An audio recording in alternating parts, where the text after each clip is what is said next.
Assalamualaikum warahmatullahi wabarakatuh. Bismillahirrahmanirrahim. Alhamdulillahirabbil alamin. Arrahmanirrahim. Maliki yaumiddin. Apa kabar pecinta radio dan TV Silaturahim di mana saja Anda berada? Selamat berjumpa kembali di acara Sahur Bersama Tokoh. Insya Allah saya Nur Fitri Taher, ada Cindy, Khalid dan Idar di belakang kamera akan menemani Ikhwan dan Akhwat sepanjang sahur di bulan Ramadan ini. Ikhwan dan Akhwat, alhamdulillah hari ini kita sudah kedatangan tamu istimewa yaitu Ibu Dewi Motik Pramono. Assalamualaikum Bunda. Waalaikumsalam warahmatullahi wabarakatuh. Apa kabarnya di pagi ini? Alhamdulillah segar, walaupun bulan Ramadan, walaupun bulan sahur, tetap kita bahagia bertemu dengan Upi. Alhamdulillah, kehormatan bagi kami Ibu. Ibu, sekarang saya mau tanya. Ibu dan semua saudara-saudara Ibu kan orang-orang yang luar biasa ya. Bisa diceritakan gak cara orang tua Ibu mendidik Ibu waktu kecil dulu? Saya terus terang, saya bersyukur. Hanya mengatakan bersyukur pada Allah yang Maha Kuasa. Dan saya rasa kita nggak bisa sombong, nggak bisa kita hebat, nggak. Itu hanya karena anugerah Allah. Kita mempunyai suami istri, ayahanda tercinta, ibunda tercinta adalah sepasang ayah bunda yang betul-betul memberikan contoh suri teladan kepada kita. Semua orang tahu, teman-teman saya kalau nginep di rumah tuh udah nggak ada kata-kata beduk subuh mesti berjamaah. Jadi boleh dikasih masakan enak sama ibu, apa juga dimasakin, ayah juga senang mau ngajakin nonton, mau kemana boleh. Tapi satu, segitu azan subuh kita udah mesti siap di atas tikar sembahyang. Nggak ada kata-kata, tidak ada kata-kata bersembahyang subuh sendiri-sendiri, nggak boleh. Itu ayah selalu mengatakan 27 kali. Nah, itu pahalanya dibandingkan kalau sembahyang subuh sendiri. Itu bagi saya pegangan bagi saya. Dan kebetulan juga waktu mantu saya minang anak saya bilang bisa ngimam enggak? Karena kalau keluarga kami sang bapak harus jadi imam untuk istri dan anaknya. Katanya boleh, oke, kata saya juga punya mantu namanya Pak Siregar. Insya Allah Bu, dari sejak itu saya lihat dan sampai saat ini saya melihat bahwa alhamdulillah mantu saya membimbing anak saya dan cucu-cucu saya untuk bersembahyang subuh bersama. Nah kemudian kalau yang namanya lohor sama asar kan kuliah, sekolah dan sebagainya. Jadi ya udahlah ya. Tapi kalau lagi liburan tetap aja lohor sama asar sembahyang berjamaah. Kemudian maghrib sama isya. Dan kalau kita pulang terlambat, mesti telepon. Boleh kita ada les nari, les balet, les berenang, les pencak silat. Boleh, tapi satu. Harus katakan kalau terlambat. Kita telepon. Ada telepon, kenapa nggak telepon? Kasih tahu supaya ibu sama ayah jangan nggak khawatir. Itu pun nanti maghrib bersama, isya bersama. Jadi itu saya merasakan bahwa ilmu yang mengatakan berjamaah itu banyak sekali faedahnya. Yang tidak tertulis di Al-Quran. Tetapi membuat kita mudah berkomunikasi, mudah memberikan informasi, mudah melaksanakan sesuatu karena pembagian. Jadi pamannya anak ayah saya 8 orang, supir ada 3, selalu atur siapa yang menjemput siapa, siapa mengantar siapa, les apa hari ini, les apa hari ini, sehingga kita nggak usah ribut karena sudah pasti insya Allah kami dijemput dan diantar. Itu contoh kenapa kita sudah biasa berkomunikasi. Itu sembahyang saya pikir yang paling saya rasakan dan sangat bermanfaat untuk kami semua adalah berjamaah ya selalu. Dan kemudian ya tadi kita boleh belajar ke luar negeri, kita boleh belajar balet, mau berenang, mau apa juga. Tetapi satu, ngaji nggak boleh tinggal. Jadi kita di rumah tuh ada dua guru ngaji. Jadi kita semua mesti iqra gitu loh. Masya Allah, dan itu mungkin terbawa sampai disiplin dulu sampai sekarang ya, karena tadi kan kita berbicara Ibu udah ngajar dulu ya Bu ya sebelum acara kita ya. Dari saya selalu tadi karena saya percaya dengan sebutan yang pertama dikeluarkan Allah itu ada Iqra ya Muhammad. Ana latul bisqoli, nggak bisa, saya nggak bisa baca, belajar. Jadi itu kata-kata nggak ada kegagalan bagi orang yang tabah. Dan tidak ada kegalauan bagi orang yang iman dan takwa kepada Allah. Jadi saya itu percaya banget itu. Bisa diceritakan nggak Bu sedikit mengenai IWAPI, luar biasa nih. Ya, saya bersyukur karena saya kan katakan. Jadi guru ngaji itu selain mengajarkan Al-Quran juga mengajarkan tentang 25 Rasul. Jadi saya mendapatkan informasi yang pertama dari guru saya dan orang tua saya, pasti ibu dan ayah, ada namanya seorang wanita yang sangat kaya raya, seorang pengusaha namanya Siti Hadijah. Itu adalah menjadi umi kita semua kaum muslimin muslimat, seorang istri yang betul-betul menghormati suaminya, tetapi dia adalah seorang karir woman. Jadi kalau orang ngomong tentang globalisasi, tentang segala macam hebat-hebat, dari zaman dulu ternyata Umi Siti Hadijah adalah seorang wanita yang sudah mempunyai rombongan khalifah, ya, yang besar sekali, yang memimpin seluruh dunia. Dia mempunyai sampai ke Semirna, ke Persia, semualah yang kata-kata zaman dulu itu, di mana kaum pria yang memegang usahanya keliling dunia, tetapi Ibu Siti Hadijah, Umi Siti Hadijah itu sudah melaksanakan dunia usaha. Nah, kemudian juga saya mikir, kenapa enggak? Berarti kalau di Al-Quran disebutkan bahwa Umi Siti Hadijah itu adalah seorang istri Nabi, seorang pengusaha yang sukses, seorang wanita bekerja di bidang ekonomi, kenapa tetap menghormati suaminya? Karena suaminya berkelakuan yang baik. Makanya di situ dikatakan seorang Islam, seorang muslimah harus menghormati suaminya apapun hebatnya. Tetapi suami yang kayak apa? Suami yang betul-betul menjadi suri tauladan bagi keluarga.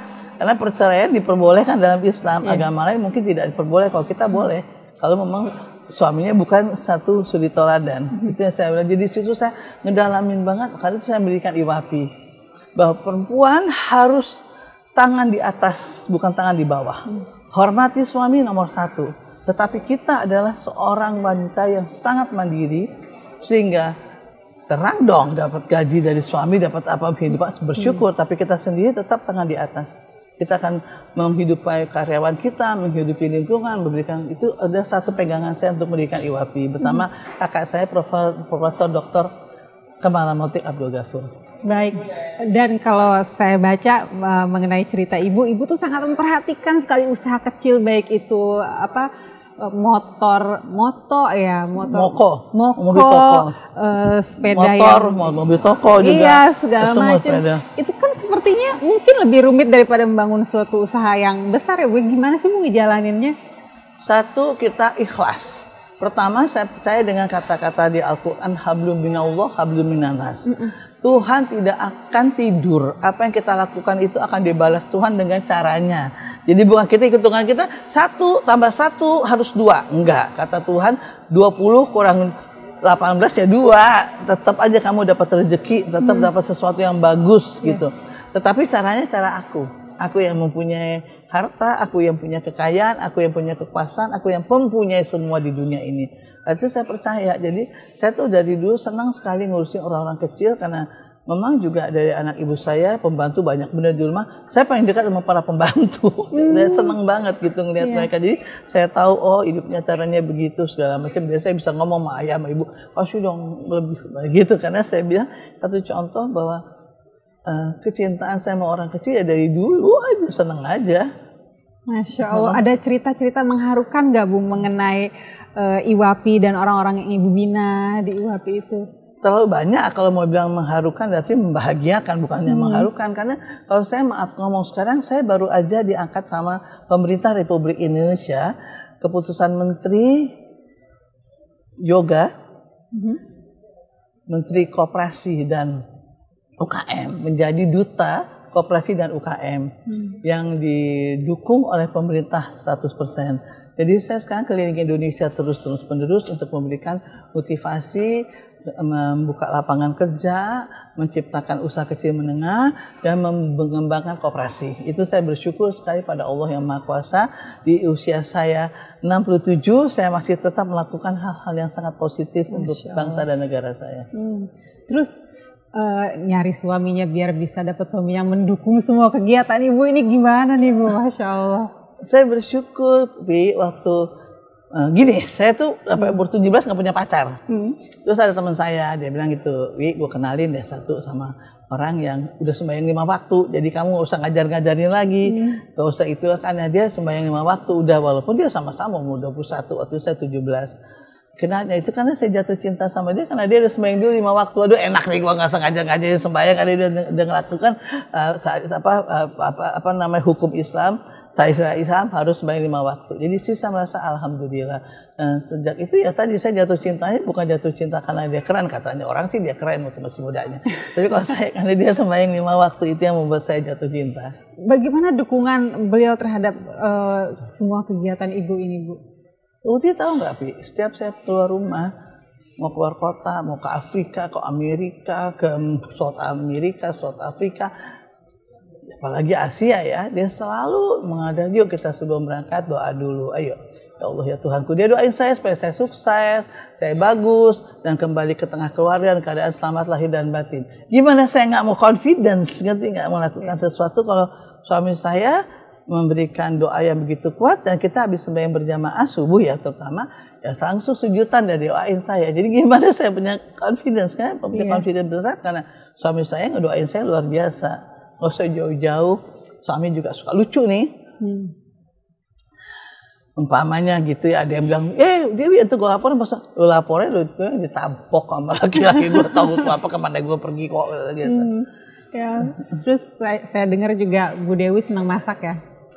Gini, kalau masak tuh ya saya terus terang dari kecil saya pernah jadi juara masak. Oh. Umur 9 tahun zaman itu ada namanya gelanggang dagang Iwapi yang dibuat oleh Ibu Datu Temenggung. Waktu itu di lapangan Ikada ya sekarang Monas. Itu dibuat situ, waduh rame, aduh semua orang datang dia di situ bazar. Waduh gelanggang luar biasa. Terus saya baca di koran di pojokan ada lomba masak gitu-gitu. Jadi saya memang terus terang karena saya suka bercanda sama pembantu kan saya bilang. Jadi kalau lagi masak apa saya ikutan. Mungkin orang lain marah ya. Apa sih? Aduh ini anak kecil repotnya. Enggak, itulah saya bersyukur pada ibu saya sama ayah saya. Enggak pernah nganggap anak kecil. Kalau anaknya senang masak, udah kasih talenan sendiri, bawang sendiri, itu sendiri. Jadi saya tahu kalau bawang tuh motong hasil putih karena nanti suka air matanya keluar, terus segala macam, cabai segala macam. Jadi sini saya merasakan bahwa ibu saya sama ayah saya itu nggak pernah nganggap anak kecil. Kalau anaknya mau silahkan didukung. Jadi saya ikut lomba masak, jadi juara sama yang kedua. Masak apa tuh waktu itu? Nasi goreng. Karena yang pertama anaknya menteri, mesti menang kali. Jadi udah saya terima, alhamdulillah saya nomor 2. Tapi saya bersyukur di situ. Dan waktu itu kan belum ada TV, yang ada PFN, Perusahaan Film Nasional, Gelora PFN. Jadi Anda bisa bayangin seluruh bioskop muter. Tampang saya lagi masak. Aduh semua keluarga, saudara, teman. Iya Dewi ini bioskop. Waduh bangga juga ya jadi orang makan lucu juga saya bilang gitu. Jadi saya di situ ketawa. Masya Allah. Senang masak. Terus apakah cara orang tua ibu mendidik ibu turunkan juga bersama suami dalam mendidik kedua anak ibu? Saya nggak pernah merasakan bahwa anak harus diatur. Saya nggak kepengen. Tapi kita kasih agama, pendidikan agama, kasih petunjuk yang tidak ngomong tapi melaksanakan. Contoh umpamanya saya juga bersyukur sekali anak saya kedua-duanya Mausa dan Adimas selalu mengatakan aduh untung ya mama nggak pernah maksa saya, nggak pernah ini saya gitu loh. Jadi saya selalu bilang begini nak, paling nggak usah jauh. Mau saya bilang mama tahu nggak kawan saya waktu SMP tahu nggak mah dia bisa masak loh, semua merekoni skotel terus apa namanya ini apa selada apa dia buat sendiri loh mah, cuci tangan mama. Nah, ngerti nggak?